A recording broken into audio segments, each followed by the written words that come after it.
Chapter 6. The Box in the Closet. It was strange how people didn't talk much about the blackout. Power failures usually aroused lively discussion, with clumps of people collecting on corners and saying to each other, "Where were you when it happened?" And "What's the matter with the electricians? We should kick them out and get new ones." And that sort of thing. This time it was just the opposite. When Lena went to work the next morning, the street was oddly silent. People walked quickly, their eyes on the ground. Those who did stop to talk spoke in a low voices, then hurried on their way. That day, Lena carried the same message 12 times. All the messengers were carrying it. It was simply this, being passed from one person to another. 7 minutes. The power failure had been more than twice as long as any other so far. Fear had settled over the city.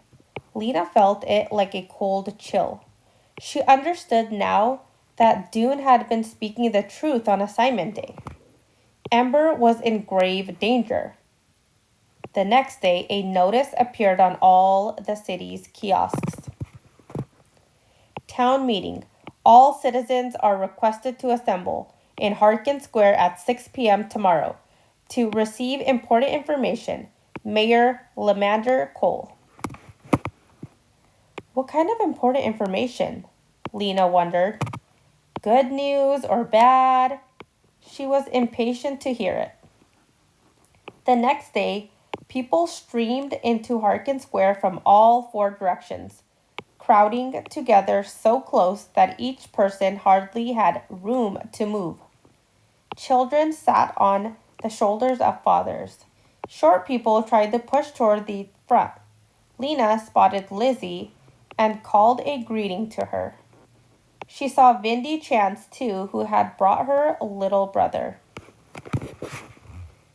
Lena had decided to leave Poppy at home with Granny.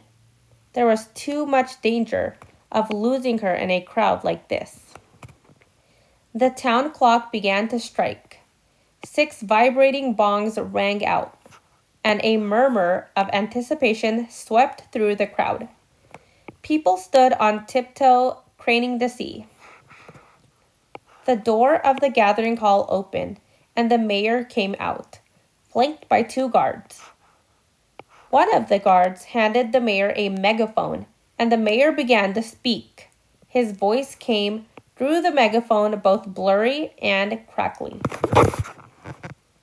"People of Ember," he said. He waited. The crowd fell silent, straining to hear.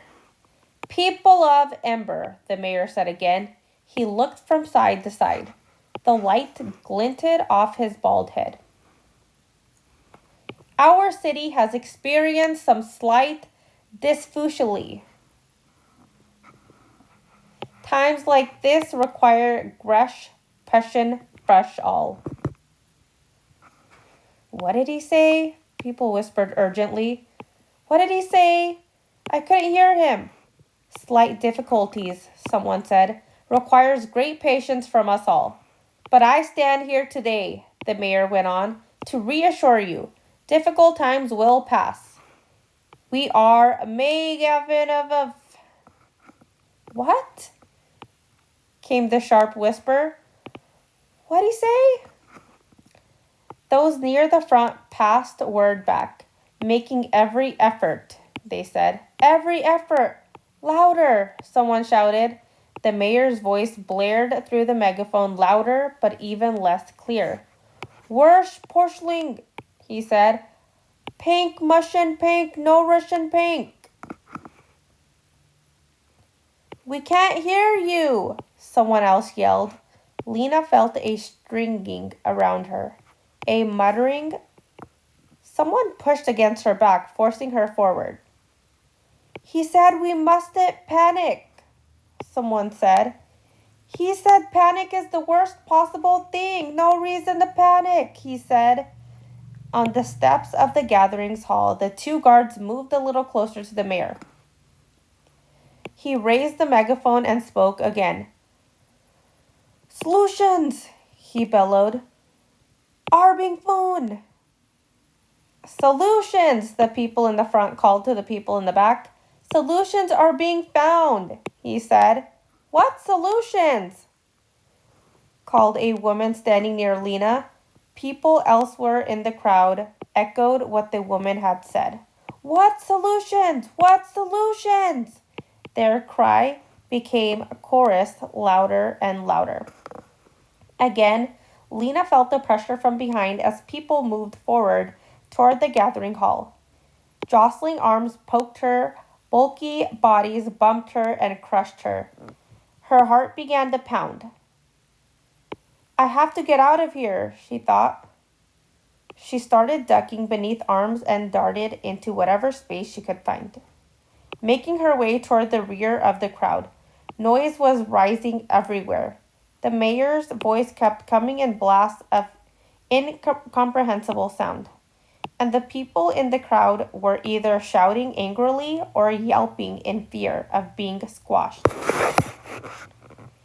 Someone stepped on Lena's foot and her scarf was half yanked off. For a few seconds, she was afraid she was going to be trampled. But at last, she struggled free and ran up onto the steps of the school.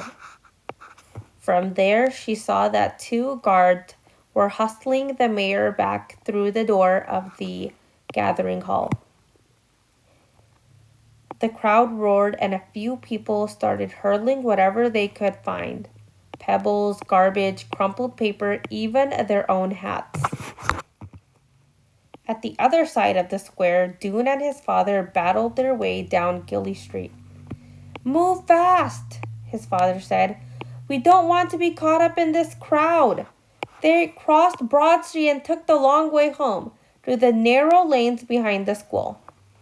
Father, said Dune as they hurried along, the mayor is a fool, don't you think? For a moment, his father didn't answer. Then he said, He's in a tough spot, son. What would you have him do?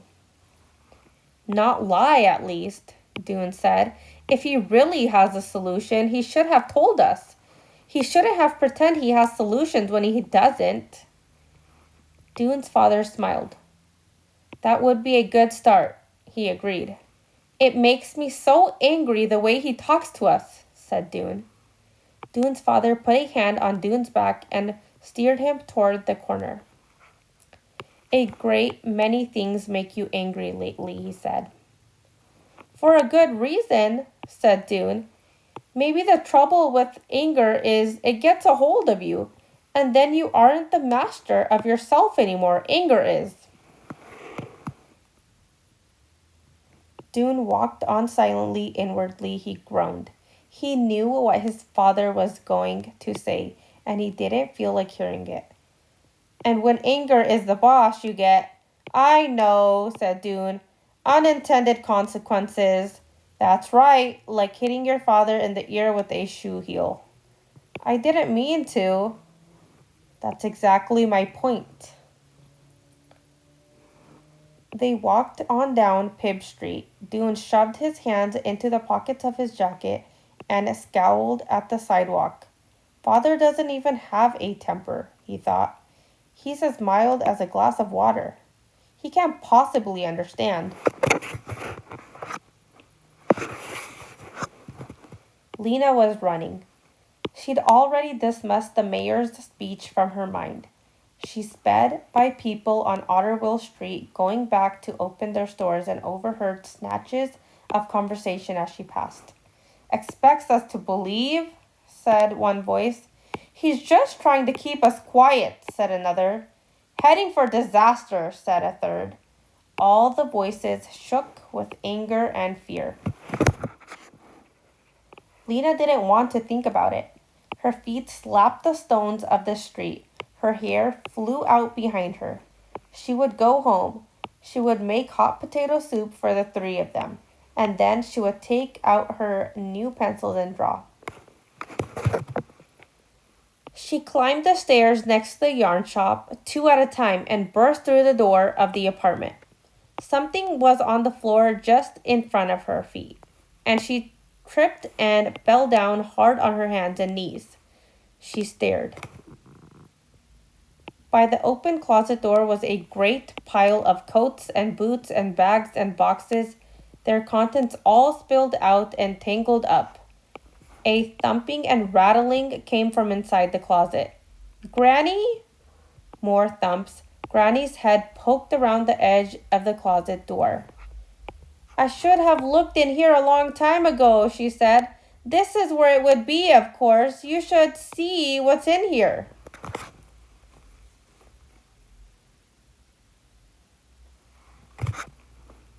Lena gazed around at the incredible mess.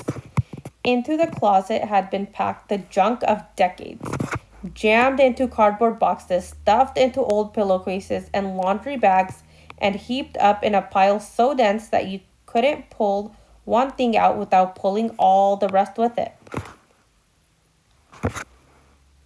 The shelf above the coat rack was just as crammed as the space below, mostly with old clothes that were full of moth holes and eaten away by mildew. When she was younger, Lena had tried exploring in the closet, but she never got far. She'd pull out an old scarf that would fall into pieces in her hand, or open a box that proved to be full of bent carpet tacks. Soon, she would shove everything back in and give up. But Granny was really doing the job right. She grunted and panted as she wrenched free the closet, packed in stuff, and tossed it behind her. It was clear that she was having fun. As Lena watched, a bag of rags came tumbling out of the door, and then an old brown shoe with no laces. Granny, said Lena, suddenly uneasy. Where's the baby? Oh, she's here, came Granny's voice from the depths of the closet. She's been helping me. Lena got up from the floor and looked around. She soon spotted Poppy. She was sitting behind the couch, in the midst of the clutter. In front of her was a small box made of something dark and shiny. It had a hinged lid, and the lid was opened, hanging backward. Poppy, said Lena, let me see that. She stooped down. There was some sort of mechanism on the edge of the lid. A kind of lock, Lena thought. The box was beautifully made, but it had been damaged. There were dents and scratches in its hard, smooth surface. It looked as if it had been a container for something valuable. But the box was empty now. Lena picked it up and felt around in it to be sure. There was nothing inside at all. Was there something in this box, Poppy? Did you find something in here? But Poppy only chortled happily. She was chewing on some crumpled paper. She had paper in her hands too, and was tearing it. Shreds of paper were strewn around her. Lena picked one up. It was covered with small, perfect printing.